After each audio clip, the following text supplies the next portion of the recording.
औज़ुबिल्लाहिमिनश्शैतानिर्रजीम बिस्मिल्लाहिर्रहमानिर्रहीम। आज का हमारा टॉपिक है नोटिंग। नोटिंग एंड ड्राफ्टिंग दो अलग-अलग चीज़ हैं।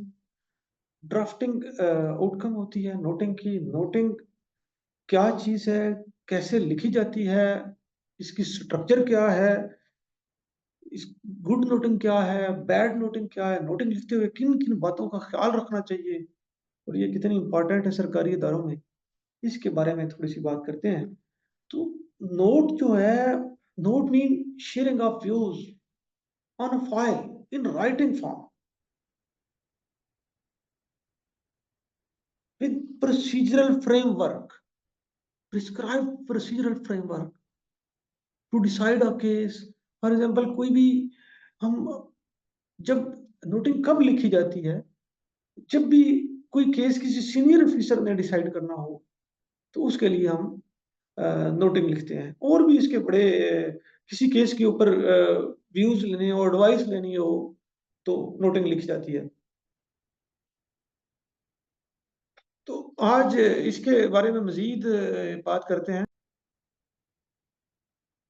सरकारी दफातर में एक कॉम्पिटेंट अथॉरिटी होती है और कॉम्पिटेंट अथॉरिटी के नीचे डिफरेंट सब ऑफिसेज होते हैं, कंसर्न्ड ऑफिसेज होते हैं। तो उन ऑफिसेज को जब भी कोई फैसला करवाना होता है कॉम्पिटेंट अथॉरिटी से या कॉम्पिटेंट अथॉरिटी से एडवाइस लेनी होती है तो वो नोट पुट अप करते हैं। तो जो भी सरकारी ऑफिसेज हैं उनके अंदर जितनी भी डाक आती है, चाहे वो सबऑर्डिनेट ऑफिस से आए या हायर ऑफिस से आए, तो वो डाक सबसे पहले डायरी की जाती है।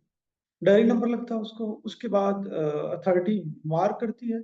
मार्किंग के बाद कंसर्न सेक्शन में जाती है। सेक्शन हेड जो है वो फर्दर मार्क करता है रिकॉर्ड कीपर को, और जो रिकॉर्ड कीपर होता है वो उस फाइल के अंदर लगा के, फाइल के दो हिस्से होते हैं। एक हिस्सा होता है कोरेस्पॉन्डेंस पार्ट जो राइट साइड पे होता है, और जो लेफ्ट साइड पे होता है फाइल में एक छोटा हिस्सा। फाइल के अंदर एक फाइल होती है, उसमें पेजेस लगे होते हैं जिसके ऊपर जो हमारा टॉपिक है, जो मेन चीज जिस पे हम बात करेंगे वो। तो कोरेस्पॉन्डेंस पार्ट में उस एप्लीकेशन है या कोई केस है, जो मैटर है, उसको लगा के चेन पेज और उसका पीयूसी जो भी है उसको नोटिंग पे रिकॉर्ड कीपर पुट अप करता है, put up for further necessary action page. तो उसके ऊपर फर्दर नोटिंग होती है।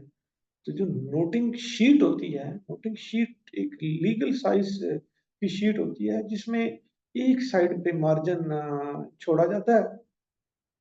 मार्जिन इसलिए छोड़ा जाता है कि ताकि जब फाइल बाइंडिंग हो तो उससे नजर आ जाए। और दूसरी साइड से वो एक प्लेन शीट होती है, उसमें लाइनें नहीं होती। तो एक ही साइड पे मार्जिन होता है अमूमन। वैसे मर्जी है, चारों साइडों में मार्जिन लगा ले, लेकिन एक स्टैंडर्ड जो यूज होता है। और फ्रंट पे भी यूज किया जाता है एक लाइन। तो इस नोटिंग में हमारे जो ज्ञापकों के अंदर बात करें तो यहाँ पे असिस्टेंट, एडमिन असिस्टेंट और सुपरटेंडेंट और उससे नीचे एसडीसी, यूडीसी, एलडीसी भी नोटिंग इनिशिएट करते हैं। लेकिन एज पर रूल जो है, नोटिंग मिनिमम 17 और 18 स्केल जो है वो इनिशिएट कर सकता है। जो नोटिंग के ऊपर साइन होंगे वो 17 या 18 स्केल के होंगे जो इनिशिएट करेगा।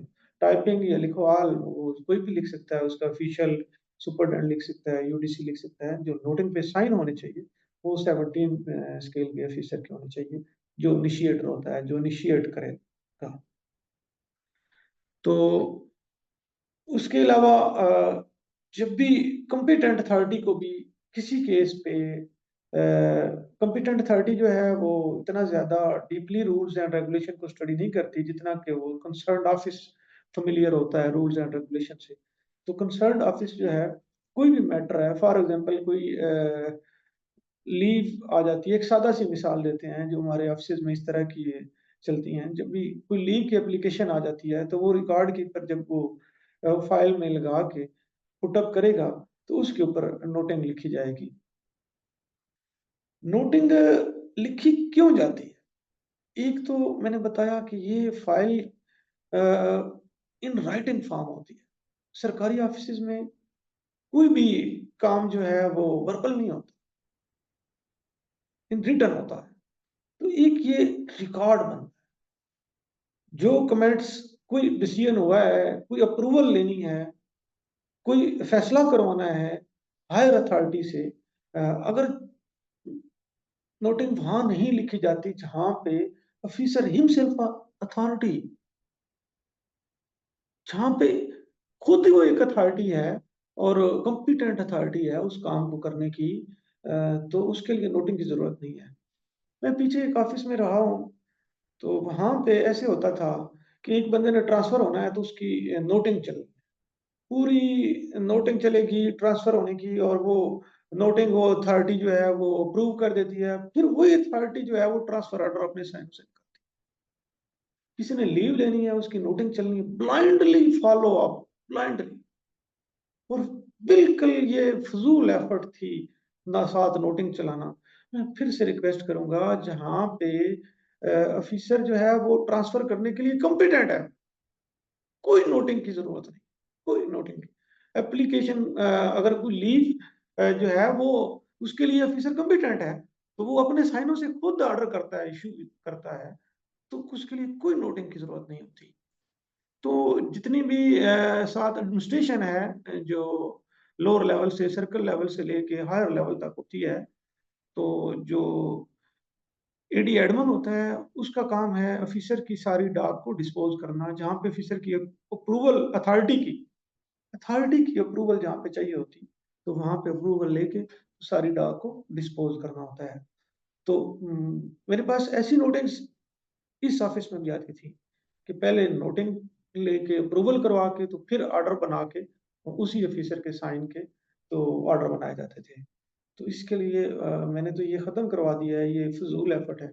जहाँ पे भी कॉम्पिटेंट अथॉरिटी जो है, वो खुद अपने हाथों से कोई भी ऑर्डर साइन करती है, तो उसके लिए कोई अप्रूवल की ज़रूरत नहीं होती। अप्रूवल वहाँ ज़रूरत होती है, जहाँ पे अथॉरिटी से ऑर्डर साइन और करता है, लोअर ऑफिस करता है, और अथॉरिटी जो है वो हायर है, उससे फिर अप्रूवल ली जाती है। तो एक बात कर रहे थे कि सरकारी नोटिंग क्यों लिखी जाती है? इसलिए लिखी जाती है कि राइटिंग फॉर्म में सारे फैसले आ जाते हैं। दूसरी बात ये है कि मैंने बात की थी कि अथॉरिटी इतनी ज़्यादा रूल से फ़ैमिलियर नहीं होती जितना कंसर्न्ड ऑफिस होता है। तो कंसर्न्ड ऑफिस जो है फैसिलिटेट करता है अथॉरिटी को या हायर ऑफिस को। और कोई भी केस है, कोई इस तरह का केस है जिसके ऊपर कमेंट्स चाहिए होते हैं ऑफिसर के, कंसर्न्ड ऑफिस के, और उसका केस का एनालिसिस और अथॉरिटी की एडवाइस चाहिए होती है, या उस केस के ऊपर जो भी डिस्कशन होती है, उसको राइटिंग फॉर्म में लेके आना है, तो वो जो है नोट इनिशिएट किया जाता है।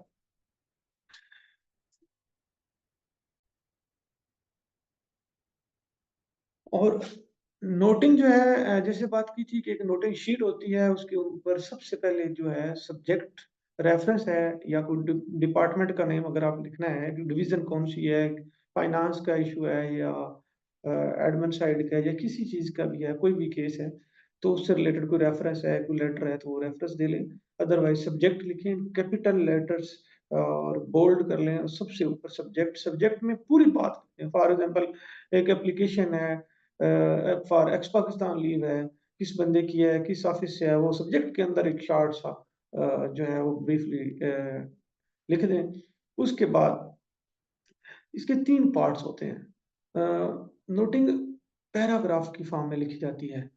3 पैराग्राफ नहीं होते, पैराग्राफ बहुत ज़्यादा भी हो सकते हैं, और एक हमारे यहाँ जो फाइलें होती हैं, एक फाइल जो है उसके साथ नोटिंग पार्ट है, किसी की पर्सनल फाइल है, तो जो भी उसकी रिक्वेस्ट है, कभी किसी ऑफ़िस में ऐसा होता है कि फॉर एग्ज़ाम्पल कोई भी ऑफ़िसर है, उसकी जो पर्सनल फाइल है, तो उसके साथ उसके नोटिंग पार्ट में वो उसकी रिक्वेस्ट है, कोई भी ट्रांसफ़र की रिक्वेस्ट है, लीव की रिक्वेस्ट है, उसी में मूव करेगी।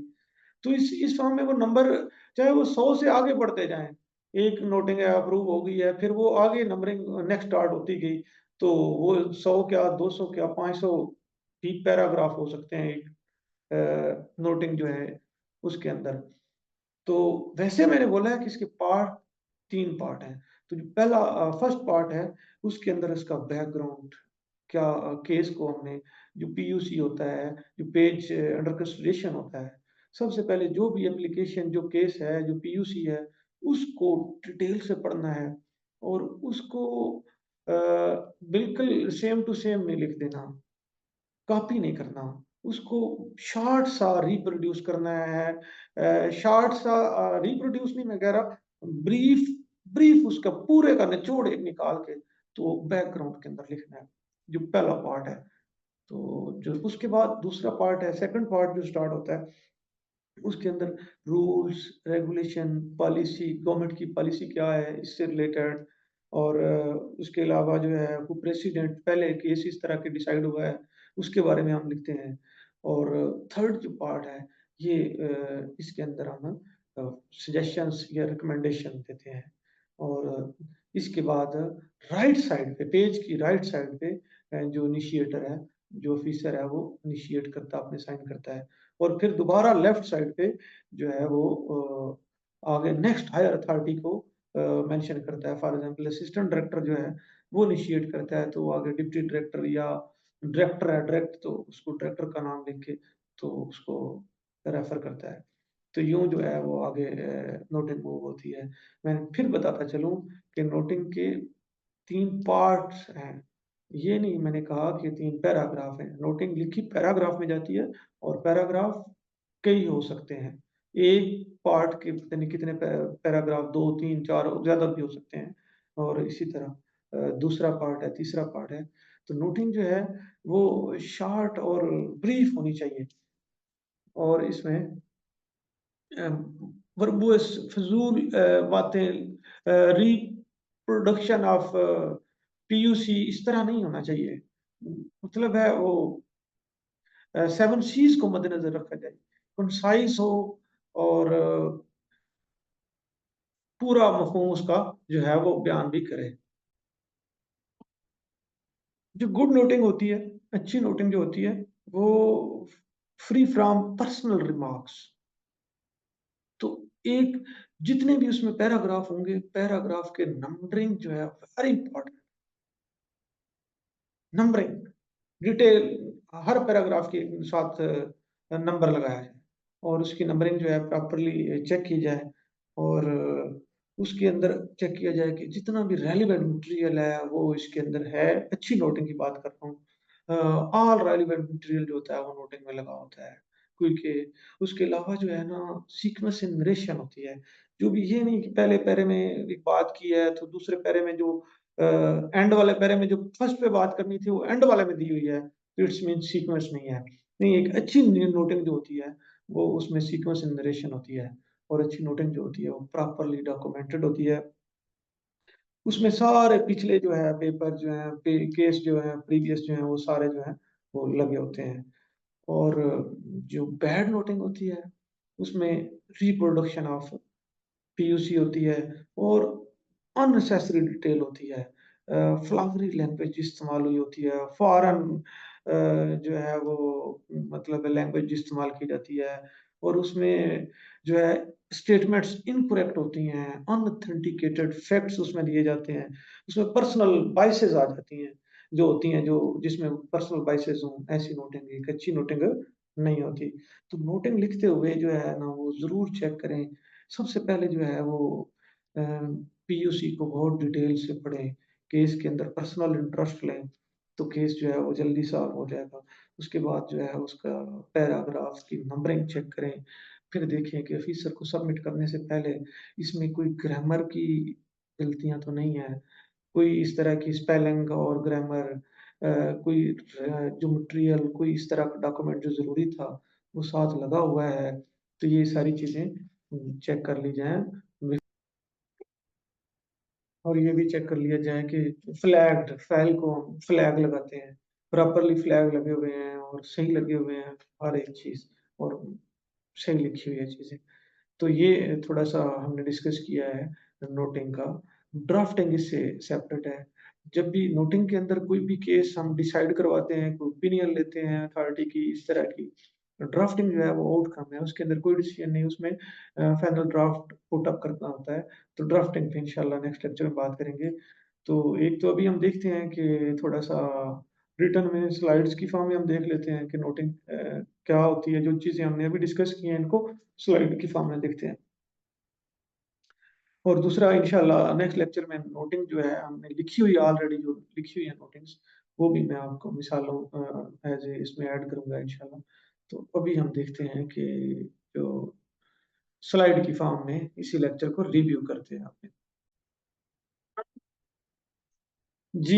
A note means an officer's views in writing. A sharing of views in writing on a file within a prescribed procedural framework to facilitate the high ups to decide the case under consideration. तो ये बातें हमने already कर ली हैं। इसको further देखते हैं। ये ना नोटिंग डेली रूटीन वाइज हर फाइल के साथ नोट शीट लगी होती है और कोई भी फाइल मूव करती है तो नोट शीट के मुताबिक ही मूव करती है। तो ये daily basic most basic and daily function है जो गवर्नमेंट ऑफिस में परफॉर्म किया जाता है। जहाँ पे जो मिनिस्ट्रीज हैं उसमें एसओ इनिशिएट करता है और आगे वो डिप्टी सेक्रेटरी, जॉइंट सेक्रेटरी और चीफ सेक्रेटरी की को भी अप्रूवल देता है या किसी की मिनिस्टर अप्रूवल देता है। तो नीचे उसको फिर वो जो है एसओई के साइन से या डिप्टी सेक्रेटरी के साइन से कोई भी नोटिफिकेशन या ऑर्डर इशू होते हैं। तो इसी तरह ये हमारे डिस्कोर्स के अंदर भी यही है। एक एक ये होता है कि वो जो भी मैटर हो, टॉपिक हो, उसके ऊपर disclosure over the specific topic और सब जब जब वो डिस्क्लोजर हो रहा होता है, उस सारे का रिकॉर्ड आ रहा होता है। कोई बंदा भी ये डिनाई नहीं कर सकता कि ये आपने क्या ऑर्डर इश्यू कर दिए। अथॉरिटी ने जब नोटिंग पे खुद ही जो एडवाइस किया होता है, तो उससे वो मतलब डिसओन उसे नहीं कर सकते। तो अच्छी नोटिंग तब रिक्वायर्ड होती है जब किसी सीनियर ऑफिसर ने फैसला करना हो। इस बात को भी हमने डिटेल से डिस्कस कर चुके हैं। तो नोटिंग उस वक्त रिक्वायर्ड नहीं होती जब ऑफिसर खुद ही एक कॉम्पिटेंट हो, उसने खुद ही उस केस को डिसाइड करना हो। जैसे मैंने बात की है कि वो ऑर्डर जो है जब भी कोई ट्रांसफर पोस्टिंग के हैं, कोई लीव के हैं, ऑफिसर ने खुद इशू करने हैं। तो ये इस बात को काइंडली अगेन मैं रिपीट करूंगा, गेको के अंदर सारे ऑफिस में ऐसा होता है कि पहले वो नोटिंग पे अप्रूवल लेते हैं, फिर वो लीव के ऑर्डर करते हैं या सारे तो नहीं मैं कहता, एक चंद एक ऑफिस में ऐसा ये प्रैक्टिस चल रही है। तो या वो ट्रांसफर करते हैं तो पहले नोटिंग पे अप्रूवल लेते हैं, फिर वो ट्रांसफर करते हैं। तो साइन भी खुद ही वो अथॉरिटी ही करती है। जब अथॉरिटी ने खुद ही साइन करने हैं तो फिर कोई अप्रूवल की जरूरत तो नहीं है उसके लिए। तो नोटिंग स्ट्रक्चर जो है नोटिंग की, पहला जो उसका पार्ट है उसके अंदर इंट्रोडक्शन और बैकग्राउंड केस का होना चाहिए। और सेकंड में जो है वो रूल्स एंड रेगुलेशन पॉलिसी कोई प्रेसिडेंट हो वो उसको कोट करना चाहिए। और थर्ड पार्ट में जो है वो रिकमेंडेशन और सजेशन की बात। और नोटिंग शीट जो है फाइल पेज जो है वो उसके अंदर अटैच हों और नंबरिंग हो साथ, और जो भी अ, लिखा हो वो क्लियर लिखा हो। और और देखिए मैं कोई चीज़ फॉरवर्ड करता हूँ तो एनपी नोटिंग पे रखो। एनपी ये एब्रिविएशन भी याद रखने हैं। सीपी चेन पेज के फॉर्म में आता है। तो पीयूसी पेज अंडर कंसिडरेशन, तो या पेपर अंडर कंसिडरेशन भी इसको बोला जाता है। तो नोटिंग पैरा नंबर फलां फलां is submitted for further necessary action please. और कोई भी एक पैरे को हवाला दिया जा सकता है कि जो फलां पैरा है उसको नोटिंग पैरा फलां उसमें ये बात उससे एग्री करता है, ऑफिसर नेक्स्ट नहीं करता। तो नोटिंग पैरा के लिए अलग वर्ड शार्ट जो है एनपी इस्तेमाल होता है। तो अच्छी नोटिंग को हमने डिस्कस किया है कि वो एक तो उसमें नंबरिंग प्रॉपरली लगी होती है और पर्सनल रिमार्क से वो फ्री होती है और उसमें ऑल रेलिवेंट मटेरियल लगा होता है और सीक्वेंस नरेशन होती है और जो भी उसमें लिखा होता है प्रिसाइज और जामे होता है और प्रॉपरली डॉक्यूमेंटेड होती है। सारे प्रेसिडेंट्स रूल्स रेगुलेशन पॉलिसीज वगैरह उसमें लगी होती हैं, कोड की होती हैं। तो बैड नोटिंग जो है वो रिप्रोडक्शन होती है पीयूसी की। तो जो पीयूसी वो जो मैटर होता है उसको बिल्कुल आपने रिप्रोड्यूस नहीं करना, उसको समझना है और उसका शॉर्ट सा ब्रीफली आपने नोटिंग पे लेके आना है। ऐसा नहीं है कि वही सारी चीज़ें उठा के इधर ऐसे वो वर्बस सी बना के तो अननेसेसरी डिटेल जो है वो भी आपने नहीं देनी। इनकरेक्ट स्टेटमेंट, अनऑथेंटिकेटेड फैक्ट्स जो है वो भी बैड नोटिंग वही होती है जिसमें ये चीज़ें हों। उसमें मतलब है इनकरेक्ट स्टेटमेंट होती हैं, फैक्ट जो होते हैं वो ऑथेंटिक नहीं होते, पर्सनल बायसेस होती हैं, तो लैंग्वेज जो है वो भी जो है वो फ्लावरी सी यूज़ की जाती है और करेक्ट भी सेंटेंस नहीं होते। तो आपने जो है एंड पे चेक करना है, स्पेशली जो है पीयूसी के ऊपर गौर करना है कि वो कि मैटर क्या है, उसके अंदर पर्सनल इंटरेस्ट लें और इस तरह के जो और केस हैं उनको स्टडी करें, रूल एंड रेगुलेशन गवर्नमेंट की पॉलिसीज़ का ख्याल रखें और रूल एंड रेगुलेशन का हवाला दें और वो ऑथेंटिक दें। तो कोई उसमें मेन मिसस्टेटमेंट क्या है उसको ज़रूर करें और स्पेलिंग चेक कर लें सबमिट करने के से पहले और फाइल देख लें कि प्रॉपर्ली रेफरेंस और फ्लैग है कि नहीं है। तो एक शॉर्ट सी नोटिंग के हवाला भी इधर है, ये इस तरह लिख दी जाती है, ये देखें पील ऑफ मिस्टर असलम है, एलएस है, फलां गैप का गुजरांवाला। तो ये एक रेफरेंस और फ्लैग इस पे इंशाल्लाह डिटेल से बात करेंगे। ये तो एक ऑलरेडी इंशाल्लाह मैं जो प्रॉपर नोटिंग्स आपसे शेयर करूँगा। तो नोटिंग की बात की हमने, नोटिंग से रिलेटेड एक बड़ी मशहूर एक लतीफ़ा सा बना हुआ है, वो सुनाता हूँ आपको। किसी मिनिस्ट्री में वज़ीर को लगे साहब तो कोई काम था, बड़ी फ़ाइल थी, उसके लिए लोग आके मिले और उन्होंने तय किया कि हम इसके लिए इतना आपको देंगे, तो ये हमारी फ़ाइल जो है वो पास कर दें। तो वज़ीर साहब ने फ़ाइल अप्रूव कर दी। तो फ़ाइल अप्रूव हो गई तो वो जो लोग थे, जो आके मिले थे कि इतना हम आप डिसाइड हुआ था, डन हुआ था, वो उसके बाद कोई राब्ता ही ना किया और ना आए वो। तो साहब बड़े परेशान, तो जो नैब कासद है, उसने वो परेशानी भाँप ली। कहता है, "साहब जी, आप क्यों परेशान हैं? आप मुझे बताएँ, ये मिनिस्ट्री मैं ही चलाता हूँ।" तो वो बताते हैं कि इस तरह वो बंदे आए थे और उन्होंने ये बात की थी और अब वो अ, बिल्कुल ही बात ही नहीं सुन रहे हैं, किधर हैं, क्या नहीं। तो वो कहते हैं, "साहब जी, बिल्कुल परेशान होने की ज़रूरत नहीं है। फ़ाइल मँगवाएँ आप, मैं आपको बताता हूँ।" फ़ाइल मँगवाई गई, तो वहाँ वहाँ पे जहाँ पे अप्रूव्ड लिखा हुआ था, उसके पहले उसने कहा, "जी साहब जी, आप यहाँ लिख दें, नॉट" इससे पहले नॉट लिख वो नॉट लिखा तो फ़ाइल जब नीचे गई, तो लोग भागते-भागते बोले, "आए जी हम जी हज़रत हम तो लेके वो जो भी डन हुआ था वो फ़ौरन आए, उन्होंने कहा जी यार ये लें और हमारी फ़ाइल जो है वो पास करें।" अच्छा, जब वो हो गया तो अब साहब दोबारा परेशान कि ये तो इसके ऊपर फ़ाइल के ऊपर क्रॉस लगेगा।